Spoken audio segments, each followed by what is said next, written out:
Hi, I'm Jill. I'm Tara. And I'm Mike. We are from livingonadime.com. So today is part 10, right?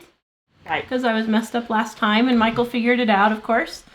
Of Penny Pinching Mama, 500 Ways I Saved $500 a Month. This is Mom's story to go with her book. This is the tips on how she saved. And this is the story of why she had to save and why she lived on such little income. Where did we end last time? I can't remember. That was when I got put in debtor's prison. You got out of jail. She got out of jail, which wasn't even legal. She got put in jail for my dad's debts. Mm-hmm. So if you missed that section, go back to part 9. It's And a pretty cool story. yes. Yeah. So now we are heading forward. Yeah, and so that was like in March, I think, and this is heading towards April. I still am dealing with, of course, all the creditors are calling every night, and they kept doing that until I finally paid them totally off, So I was dealing with these, and the job was, my job ended up being very stressful. You wouldn't think working in a sewing room would be that high stress of a job. But what the thing was, we would have bolts of fabric that was so expensive. This blows my frugal mind, but it would be equal to like $800 a yard for fabric, which, I didn't even know such a thing existed. And really expensive silks and different types of things. Well, if I cut those wrong off the bolt, that fabric could be ruined, or if I sewed them wrong. So I was under stress every time I got a pair of scissors out, or tried sewing, and it was just hard because sometimes it did not make our boss happy, and she would even kind of threaten to dock our pay and stuff if we made too many mistakes, which I can understand, I guess, but it was just. But that's not legal. Well, it was then, I think. It was? I'm pretty sure it was then. It could have been, yeah. So it was just very, very stressful to me, working there and everything. And then I was dealing with all the other stuff. It's almost April. We don't have to do the stove as much anymore. The wood stove to heat our house. The wood stove to heat our house and haul the wood in and mess with all that. But, we didn't tell them. It was so cold in the back part of the house. When we were doing the potbelly stove, the toothpaste would freeze in the medicine. And there was ice on the inside of the windows. Yeah, and we'd have to run back there, to get dressed in the morning. So you never saw anybody get dressed as fast as what we did. So I forgot to tell that in the last video because it was cold. But we're past all of that now. But now we've got the spring rains. And it's just like constant, like I said before, every few days I've got something different. And the roof is leaking. So from the rains, and we had monster holes. It would rain down through the living room and get the living room and ruin our brand new ceiling that we'd put in, a while back. It wasn't that far, but when we remodeled, we'd put a new ceiling, ruined all that. And then it would come down the light fixture on top of where my bed was and soak the mattress, which sometimes it would rain 2 or 3 days in a row to try to get that mattress and the bedding out to dry out. It was so humid, so it had to deal with that. Then I'd have doing this as a single mom, trying to raise 2 kids and work and deal with all, and you can only turn left in your car because of an accident, and you have to jump your car every single time you want to go anywhere. So yeah, it wasn't exactly. So I had my lap full, basically. Yeah. But then on top of that, when we were burning the stove, I'd have to get up once or twice at night to put wood in to keep the fire going warm. So the lack of sleep was really getting to me. And then the rains came. Well, at first I was having to get up. The minute I'd hear rain, I would run upstairs and I'd start dipping out of the buckets of water so they wouldn't overflow. And it was in through the attic. I was in my pajamas where cobwebs, spider webs and stuff were, and I had to go in and carry coffee cans full of water and pour it out the window from upstairs. This wasn't a finished, pretty attic, people. This was the nasty attic you see in movies. Yeah, like the horror movies. And I had to crawl. It was like overhang type thing, and I had to crawl in there and do, it was just gross. But anyway, so I was doing that. Well, finally we came up, I don't know if Dad came up with this idea finally. This has to be a Dad idea, because only my father would come up with this. Dad came up with this idea. We took, heaven forbid he gave me the money to fix a roof. I mean, what a concept. Especially since you're still paying off his debts, right? I was still paying off his debts. Yeah. And so he came up with the idea to put a kids' swimming pool in the attic to catch all the water coming in. But then I'd have to the next day go in and get it all ready for the next rain that would come. And it wasn't so easy to dip. You'd have to dip, and then you have to walk there was a bathroom, but you have to walk clear into the bathroom, dump it, come back, dip, walk across the room and dump it out a window or something. Or dump it out the window, whatever, So. And it took time carrying and dipping those silly buckets. And so I did all of this. That's why, like I said before, I chuckle when people say, well, you have no idea how hard it is to be a single mom and get stuff. I can't get anybody's lunch packed in the morning. It's like, lunch is the least of our worries. It's like I had to jump start the car and empty the dirty water from upstairs and everything, because I had to make sure it stayed emptied in case it rained while I was gone at work and we'd have a deluge, because it could, fill up again really big. So I was worn out, and, it was just like something to deal with. I was getting kind of, the stress from dealing with something all the time was wearing on me eventually. And you were working and making about $1,000 a month. No, not then. Oh, then you weren't? I was only bringing in $400 a month. Oh, that was when you were doing the business. Okay, never mind then. Okay, sorry, that's later. Yeah, later. I wasn't even making near that much. I was maybe making $500. Oh, okay. How much is that, mathematical genius Michael, at $4 an hour? That's like $160. That's without taxes being removed. So yeah, I'm making between $500 a month at that point. And so I came home one day. It was in April. I was really tired. I picked up the mail. Between the knocks on the door and my mail, just like, and toilets, I could be very traumatized. And in there was a letter from the banker. Now, let me backtrack just a second. When we first opened up the business, our accountant gave us a really good bit of advice. He said, always have your money in a tiny, small town bank, because that way they'll know you personally. They'll know your character, your integrity, and if ever in the future something happens and you need to borrow and you don't have collateral or something, if they know you personally and your track record personally, they're more liable to give you a loan if you need a small loan for something or whatever. And that was probably some of the best advice. So we had all of our money for the business, and of course we didn't have the business then, but we kept our personal account in this little tiny town north of Wichita. And so I got the letter from the banker, and I opened it up, and it said, you have 2 weeks to come up with $35,000. Otherwise, we're going to foreclose on the house. Which that doesn't even make sense, because your house was only worth $10,000 to begin with. Well, what had happened was Dad had used the house. It was probably, maybe at that point, because we'd remodeled it, worth a little bit more, see? Yeah. And he'd also done all the stuff in the house, like the antiques, which he'd sold part of those. So we didn't even have those anymore. But he had,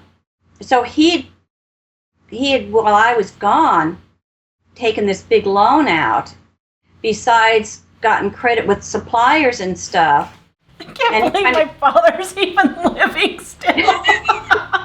You can't believe he's even living? I can't believe you didn't kill him. Would you kill Michael? That's the shell game that a lot of Americans play, though, now. Yeah. Well, I always said I prayed for patience, and God sent me your dad, so. I guess. But actually, that works two ways. I really did pray for patience, and he did send me Dad, and I learned to be patient in putting up with him. But on the other hand, this isn't even on the topic, but Dad was a very patient man.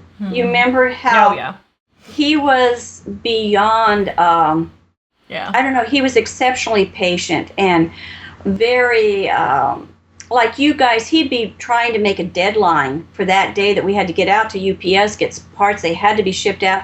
And one of you would run down there and say, my bike's broken, the chain's off. And he would just set down whatever he was doing and just calmly go up and fix it for you and then go back. He was so beyond patience. So not only did I learn patience by learning to be patient with him, but he taught me what it was like to be patient with people and to, stay calmer and not be frantic. And you need to do that with your spouse. People don't do that. You marry your spouse usually because you see traits in them that you admire and respect it. And a lot of times after a year or two, those traits start irritating you. And instead of allowing them to irritate you, start trying to pick up on them and learn from them. Dad just taught me that you don't come unglued at an emergency. Well, and people just come unglued now just to come unglued. I mean, it's like absolutely no one has any self-control at all with themselves. And it's okay to just start spewing on people. And it's not. They're letting their emotions totally control them for everything. And a mature adult, the difference between a child and a mature adult is one that has control of his emotions and knows how to deal with them and how to use them or where to put them and stuff, and not just have them all over every place. And people don't want to take responsibility for their actions either. Or their kids or their dogs or whatever. People just don't want to take responsibility for their stuff. And they want to pass it on to everyone else. They blame everybody else. Everyone else. And, I had... Like with my situation, these debts weren't even mine. I had every right to blame everything, and do and just say, okay, I'm just going to declare bankruptcy and call it good. But I honored my marriage vows because it was for better or for worse. This happened to be the worst part of it. And we were one. We were a couple. And I was kind of covering him in a sense where you should cover and be there for each other and help each other out and pull.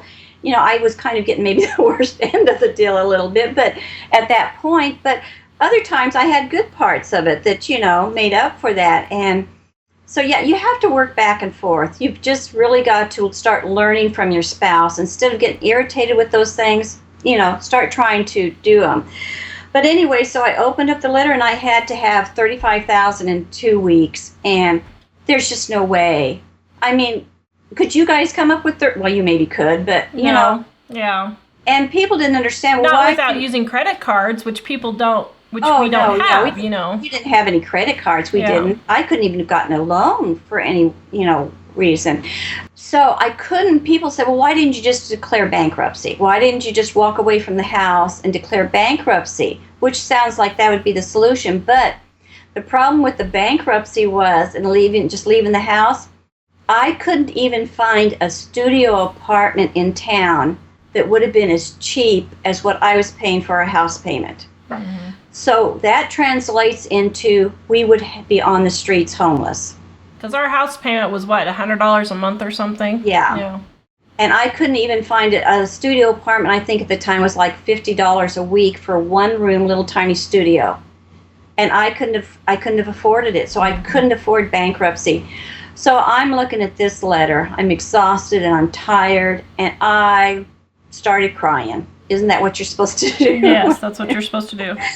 And I was really upset that day. It was like I'd been real trusting in God. He'd done such amazing things. I can't believe I even did this day. But we forget, we go along and we forget what God has done for us in the past. Just like the Israelites, they kept forgetting and doing things wrong again. I forgot, and I kept saying, why, it was really dumb. I kept saying this because I kept saying, why can't I just have a little craft shop in my home? I didn't do crafts that much. I mean, I knew how to do crafts, but I'm thinking, why did I come up with a craft shop? And I kept thinking too, you guys were not happy with me not being at home. You kept complaining to me because I wasn't home when you guys got home from school still. You weren't adjusting real well to that. And so I said I could be here for the kids and I could just stay home. I wouldn't have to jump the battery on the car, and deal with all this garbage. And I could just have if I could just have my business at home, just some kind of a little craft business or a business at home. And I'm ranting and asking God, why in the world I can't have this? And what's funny is I say you're not crafty, but you are crafty, but you're not crafty in a sense that you want to craft to make money from it. No, I don't good at your crafting. Yeah. I do because I have to. I make quilts because that's the only way I can afford to give gifts sometimes. Yeah. It's not a passion with me. Yeah. And so I kept saying, why in the world? And I'm just coming unglued, and out of the blue, I hear in my heart this voice saying, you have a business here in the house. You have a business. You can do it. And I'm thinking, what in the world does that mean? And I kept saying, what are you talking about? And the words, you have a business. And then it dawned on me, when Dad left, the whole upstairs was our piano business, the whole basement. And when he closed down the piano stuff, it was kind of like, you've seen those movies where they're cooking stuff on the stove and the table's all set for dinner and it looks like the people have all disappeared for some reason in the middle of their stuff. That's what the upstairs and the basement looked like. I'd shut the door and didn't really go up there. Did you guys go up there? I don't think you went up there. No, you went up to unload water, but you just kind of went in and went out to scoop water, and that was it. Yeah. Yeah, and I didn't do anything up there. I mean, go up there for anything to do anything. So the whole tools were still laying on the thing. This was the business God was talking about. He said, you have a business. Mm-hmm. Well, I'm thinking, okay. I can't believe I talked to God like this, but I said, you're losing it. You're losing it. There's no way I can do this. I'm serious. I said that to God. If you can imagine, I'm surprised he didn't slap me upside the head. How he talked about patience.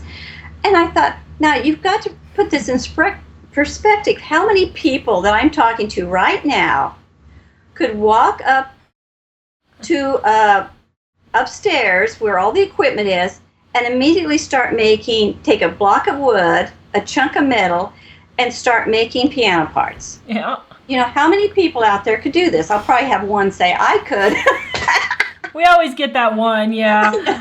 But, could you? I don't suppose you could, Michael. Could you just walk up there out of the blue and start making piano parts? Well, not piano parts, no. Yeah, even if you know how to use the tools, you don't know how to take that chunk of wood. You wouldn't even know what needed to be made. And in case anyone missed the whole first 9 episodes, so what Mom and Dad used to do was make player piano parts for Nickelodeon pianos that went in like Disneyland and the amusement parks, the Calliopes and those kinds of things. They made the parts that went in there. Yeah. So in our house, it was. And that's the business he just quit doing. And I did make some parts, 2 little parts that I did for all the business stuff so I did work when we were doing it. And I did the accounting, part of the accounting. But those were only 2 little parts. This is not what I'm talking about. We had tons of other parts, and I never used any of the machinery. My husband just brought the wood down to me already prepared, and that type of thing for me to work on. Mm-hmm. So this is why I thought God had really lost it, because there was no way I could learn to do that. Besides that's 2 weeks away that I had to come up with this money. Mm-hmm. I had to learn how to do this. Even if I decided to do it, I had nobody to show me how to do this. I didn't know how to use the tools. I had lathes, milling machines, punch presses, drill presses, bandsaws, skill saws. I'd never touched any of them. Mm-hmm. Never touched one. And I was scared of them. I'd have to learn just how to use the machinery and the tools. And to fix motors and put transformer something or another on the motors and things, weird things like this. So I said, well, there is just no way I can do this. And then I just heard, call Gordon and call Mr. Whitaker. Mr. Whitaker was a banker. Gordon was our old production manager. And that was another thing. There wasn't a lot of people that could teach me this. Dad and Mr. Gordon were the only two people that knew how to do these things from start to finish. I mean, in my world, you know. And so at this point, I am like a rebellious teenager.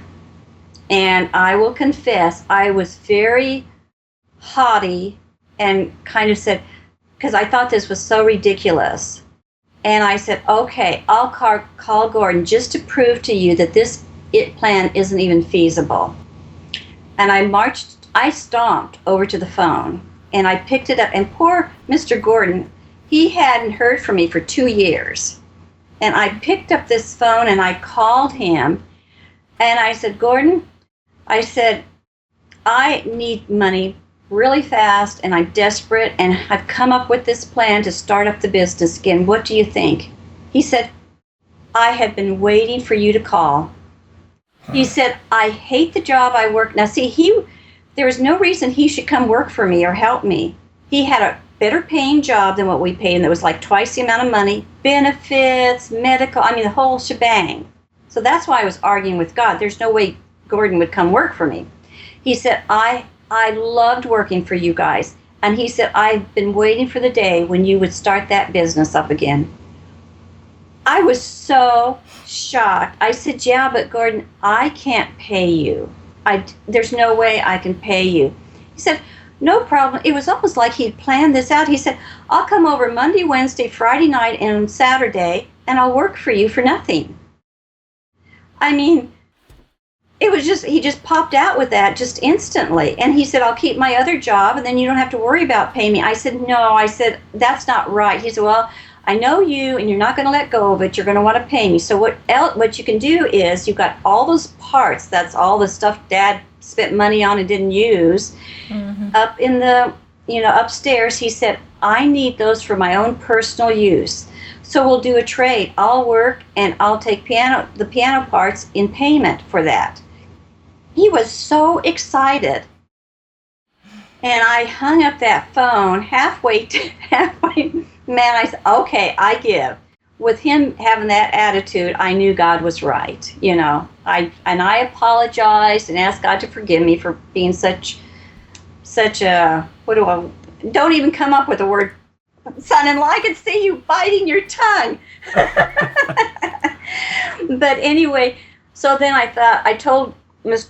Gordon, I said, I call him Mr. Gordon. The kids always called him Mr. Gordon. Yeah. So I told We were taught to address adults by Mr. and Mrs. And if their last name was hard or something, then we would, or they were really familiar people, we would really say familiar. Mr. Gordon instead of Mr. Ramsey or whatever. Yes. Yeah. Yeah. So I told him, I said, well, I'll have to call the banker because I don't think, what banker's going to, okay, nothing has been paid to this banker for a year and a half, and I'm going to tell him I'm going to start a business up, and I want him to wait for a payment for a bit, But at this point, I would believe anything. So I said, I'll call you back after I call the banker. So I called Mr. Whitaker, and I told him who it was, and he said, you got my letter, didn't you?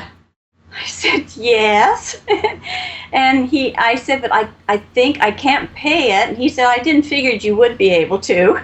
And he kind of laughed. And I said, but I do have a plan. And I explained to him that I was thinking about starting the business up and having my old production manager come back. He said, works for me. He said, that's great. And I said, okay, Mr. Whitaker, you understand I don't know how to do any of this stuff. I wouldn't leave it be, would I? Most people would just be excited and leave it be. I said, I don't know how to do any of this. He said, I know. He said, that's no problem. He said, I know you'll be able to do it. And I said, well, on top of that, I can't get anything done in 2 weeks. He said, oh, no. He said, you won't get anything, be able to start paying payments on this for a year, maybe even 2 years. So he said, just as soon as you bring in a little extra profit, then you can start making payments to me and don't worry about it. I'm sitting here thinking, do you know any banker, any loan officer? Mm-hmm. This guy was laughing. He said, I mostly just sent that letter to you. I was hoping to jumpstart, Dad into maybe being motivated to pay something. He said, I guess it backfired, didn't work, did it? I said, no, you just scared me to death was all.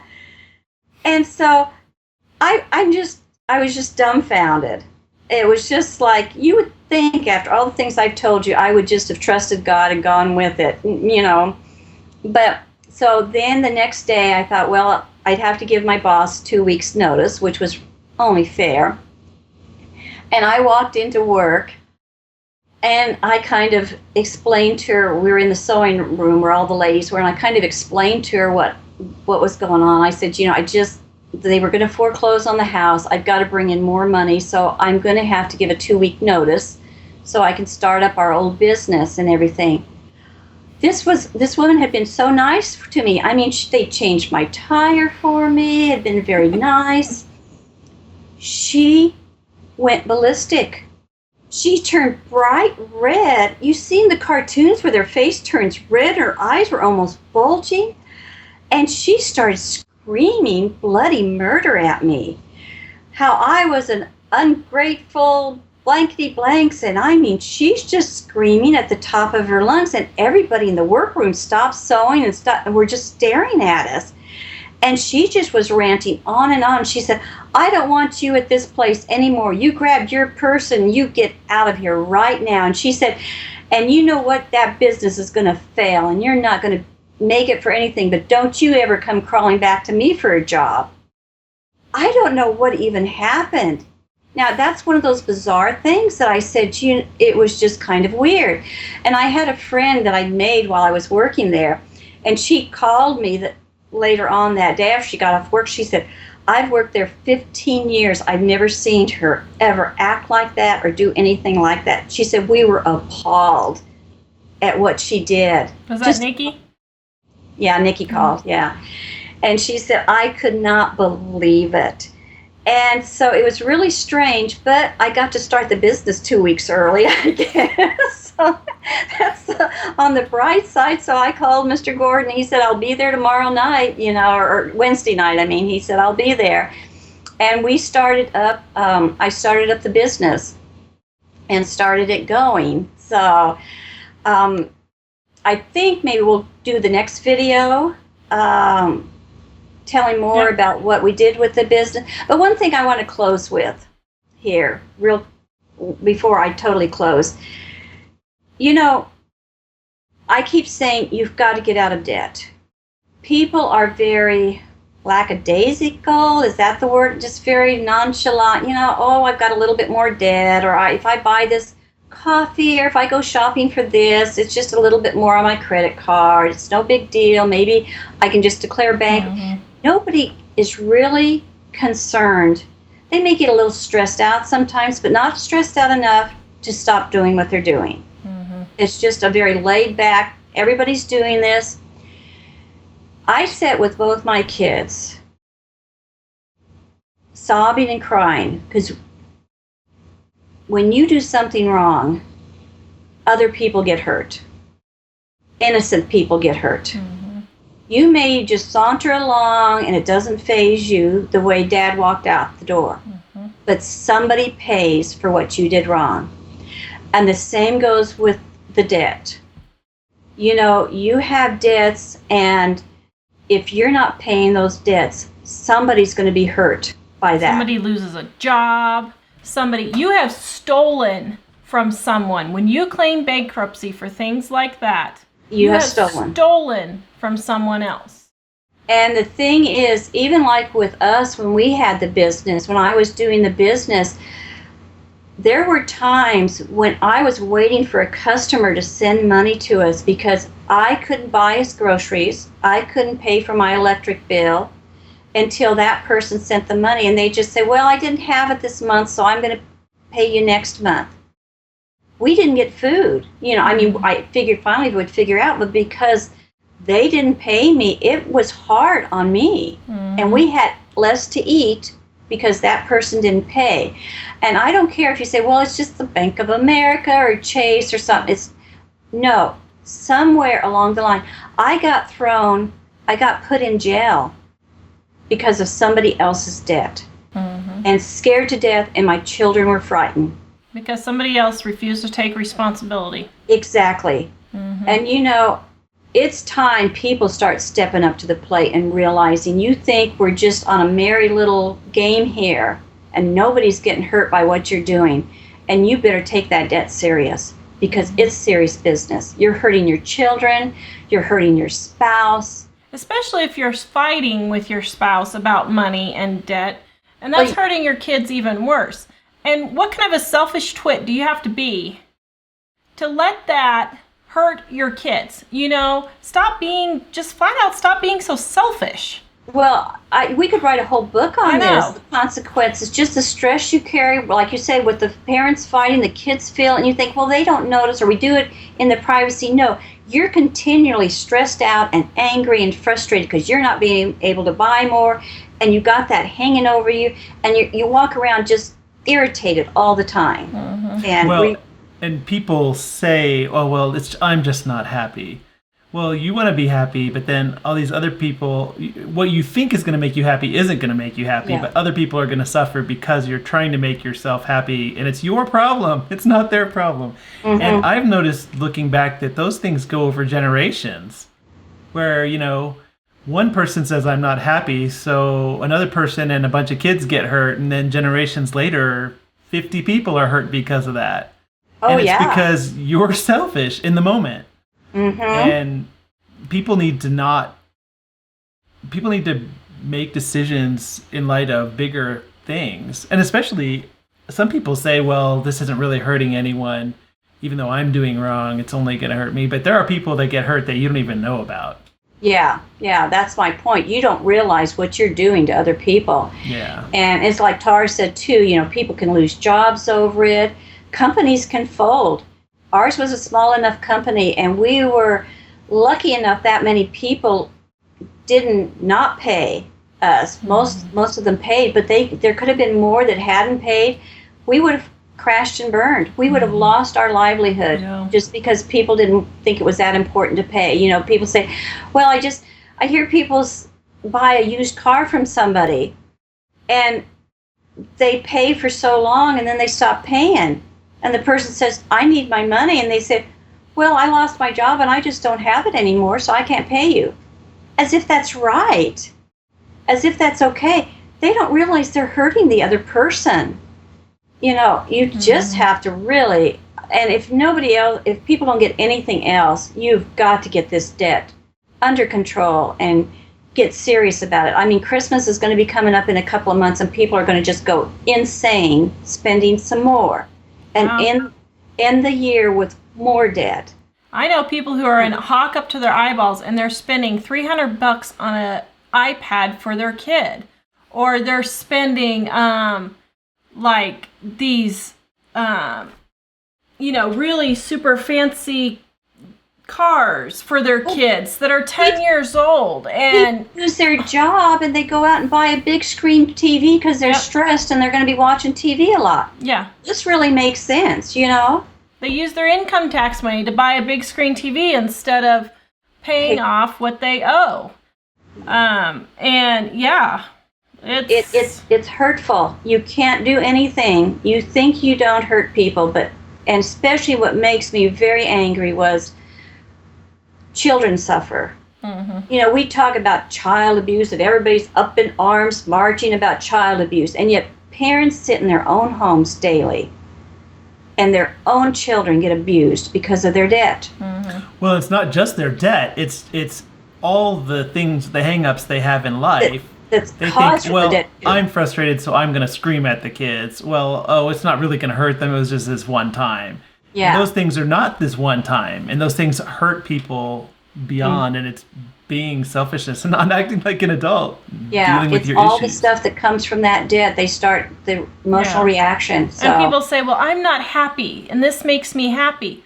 So what? Go to a counselor and get the help you need to help you deal with your problems. But see, that's what it boils down to, Tara, is everybody's very selfish now. Mm-hmm. It used to be you were more concerned about your spouse, you were more concerned about your children than your own needs. Yeah.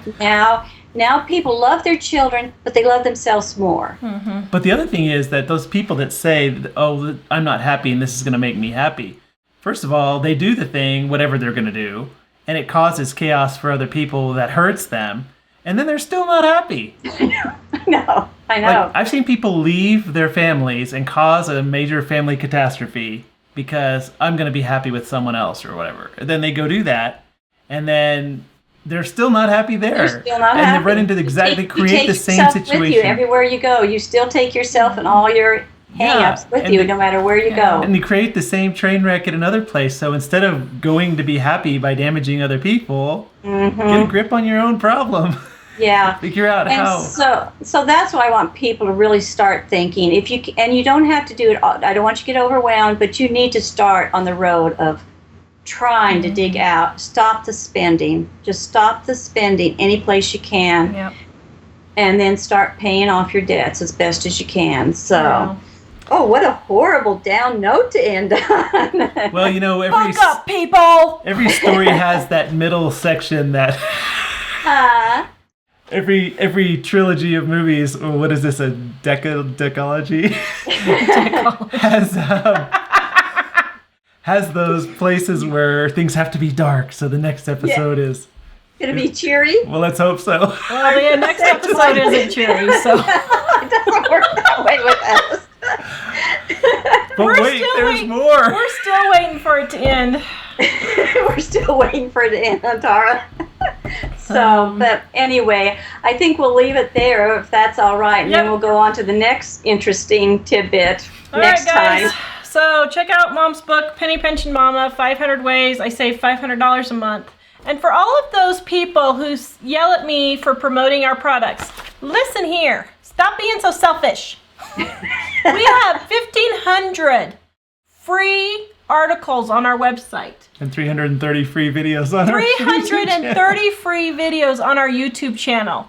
We need to get paid somehow. We don't do this for our good looks and charms. At this point, Well, I do, but at this point, Mike and Mom and I are all working about 100+ hours a week doing this, and we're getting paid enough for one.